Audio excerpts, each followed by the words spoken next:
Welcome to the You Were Designed for Greatness podcast. Each week we will bring you inspiring tips, stories, and ideas to help you be all that you can be, discovering your greatness. Featuring Donna Tashton. Donna is a transformational life and health coach, a highly sought-after public speaker, and the founder of Vibrant Living.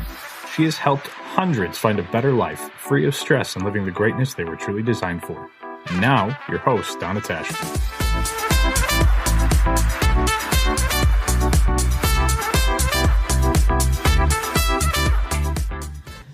I would like to welcome you. This is Donna Tashton, and I'd like to welcome you to podcast number 15. Today, I have a really important subject. And as you know, I believe women are great. And one of the things that I think is the greatest is us as mothers. And my subject today is something that is a really painful topic that women face, and it's infertility. And I have a guest with me today, Erin Fester. Would you say hi? Hello.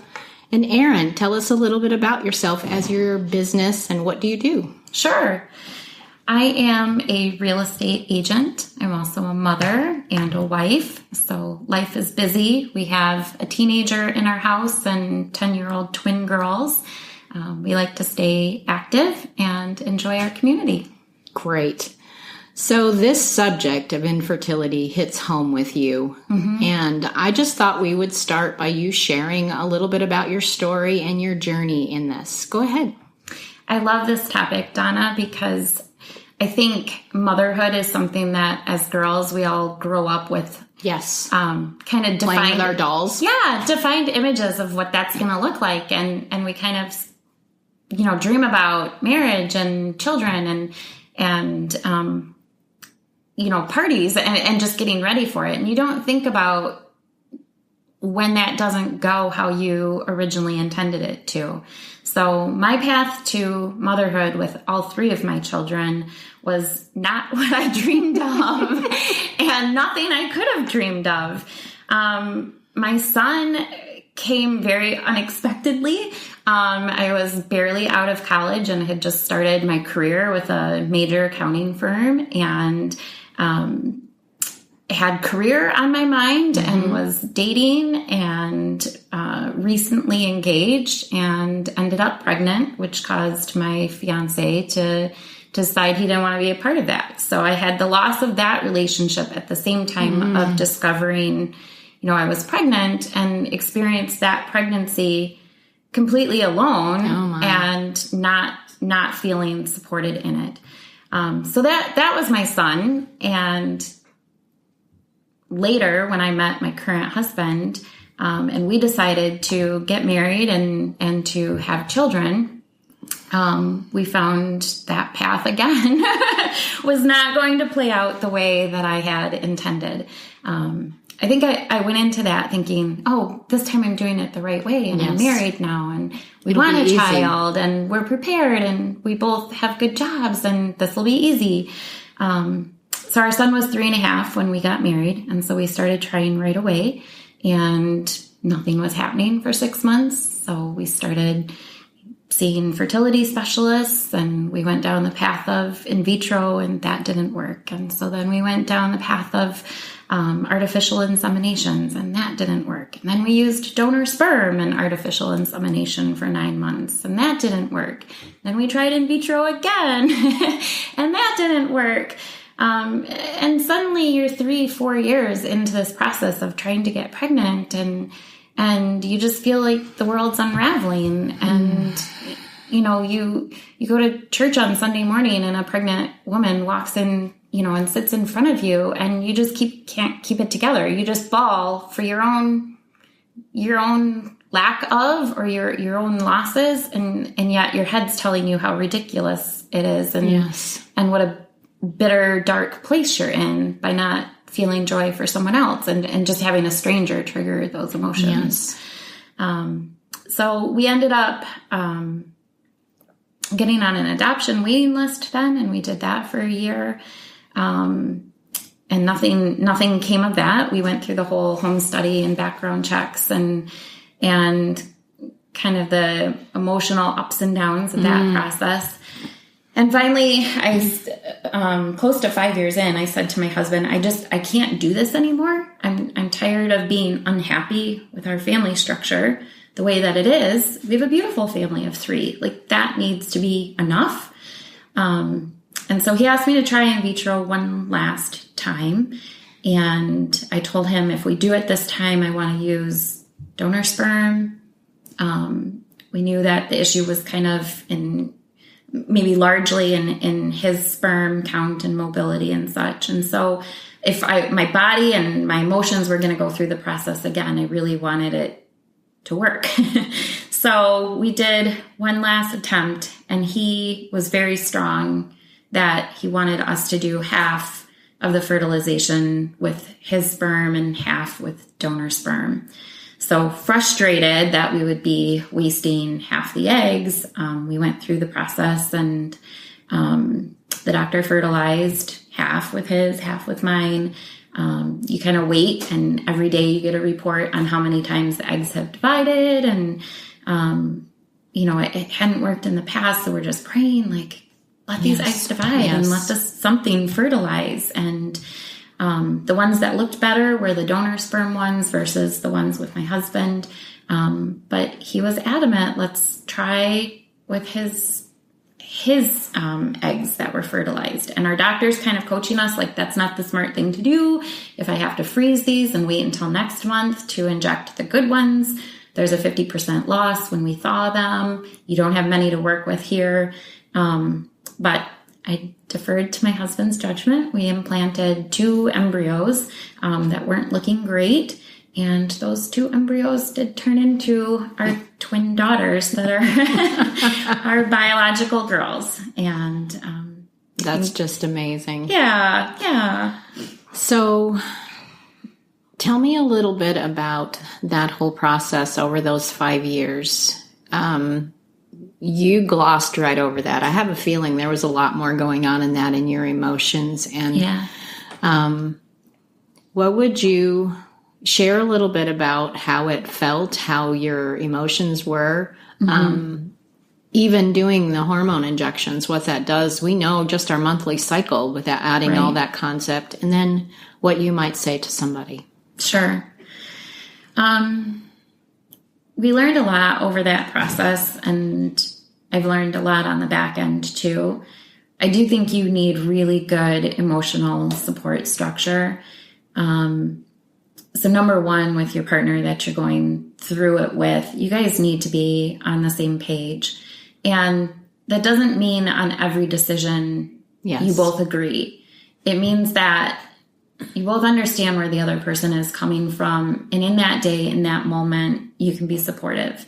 So there are tons of hormone injections. And there was days where, I would just lay on the floor in the bathroom and physically could not get up because I was so depressed or so just out of control emotionally. And so there were days where my husband literally left work and came home to find me in a crumple mess and unable to parent our, son at the time. And so he really stepped up and filled in physically and emotionally when I couldn't because of hormonal chemicals. And beyond the chemical part of it, me being able to understand where he was coming from. If it was a sperm issue, there's losses and things on his side and emotions that he's going through. Right. And he felt like I would be resenting him for, not being okay or able to do this. And I'm the one that's physically having to go through all the procedures, but he was the one with the issue. So that was hard on him. And I needed to, understand, build confidence in him that was not where my mindset was. And then we know, divorce a lot of times comes from money and kid issues, and all of these treatments are expensive. Yeah. And so having conversations about what we were willing to do and not willing to do financially and as a couple. And sometimes we just needed to take breaks from the process or from the money of it or physically. And we needed to give each other the space to have a break. Yes, that's really good. I have developed which you have seen, a book or booklet, I guess is better description of it, a resource to help women go through this. And it mentions some of the things that you're talking about, taking care of yourself emotionally, taking care of your body and your health, and what this does to you when you don't feel good and emotional. You probably don't eat good. Correct. And all of those kinds of things, which compound the necessary of making your body, the whole thing of reducing stress. Right. Because we don't conceive very well when we're stressed out. No. And so this is a resource that I've developed. And can you speak to anything of that in your experience? Definitely. Having yourself be as healthy as possible is so important to it. Just eating well, knowing that before you jump right to chemicals and science and hormones, that you've done everything in your power to make a fertile environment. Right. And that goes for your husband and for you. So both of us tried to eat in a way that was nourishing to our bodies. We tried to make sure that, we were active and had good endorphins and just good activity going on to counterbalance negative emotions and just give us sustainability and kind of endurance to get through the down parts of it. I gained weight on and off. And so having clothes that made me feel good and confident when I was out and about, when I was 10 pounds heavier because we're growing eggs and, hormones. It was important to me to feel like I could get up, shower, look good, and that'd be really important. Yeah. And still conduct your life. Yeah. Because everything, it's almost like everything revolves around this one issue, and it's hard to have a life outside of all of that. How's your relationship with your son, with the girls? My son's awesome. He loves his little sisters. How old are they now? They're 10. They're 10. He's 19. So they definitely kind of came in full force. Ready or not. And he was, he's always been protective and just really good with them. We don't have sibling rivalry too much with them. Yeah. But, that fun stuff where you pick on each other. Yeah. That's really good. I just want to thank you, Erin, for sharing your story. I know you've been through it, and there's a lot of women that are currently walking through this whole emotional roller coaster. Is it going to work this time kind of thing? And I just appreciate you being willing to share your story and encouragement. Is there any other words of encouragement that you would give someone who's in the middle of all of this? I kind of talk about the partner, but I would say surround yourself with some good confidence or friends as well. And look for resources that are good for you. There were a lot of naysayers in our journey, and people that should have been supportive or were well-intentioned but hadn't walked the path and didn't understand. And so their comments and their support were a lot of times just really either offensive or hurtful. And so if you're a friend with someone in infertility, I guess wait for them to share and don't just be there. Don't express judgment or opinions, because when you haven't walked that path and had to make the kind of ethical decisions and haven't been that emotionally involved in it, it's hard to know how you would react. And it's easy to kind of sit and interject. So just be there and help your friend get to a place where they're happy, even if they don't get the outcome that they desire. And so if someone wanted to buy or sell a house, I would love to help them. How would they find you? You can, let's see, my email is erinfester@grar.com, or my website is grhometeam.com. Okay. We will also put the link when we publish this podcast so that people can reach out to you as well. Great. And as we wrap up this broadcast, I want to make available the booklet I mentioned to you before. It is called Drug-Free Fertility, and it is all about taking care of you, your spirit, soul, and body in the whole process so that your body can be in an optimum place to conceive and to do what you need to do if you're having doctor's help as well.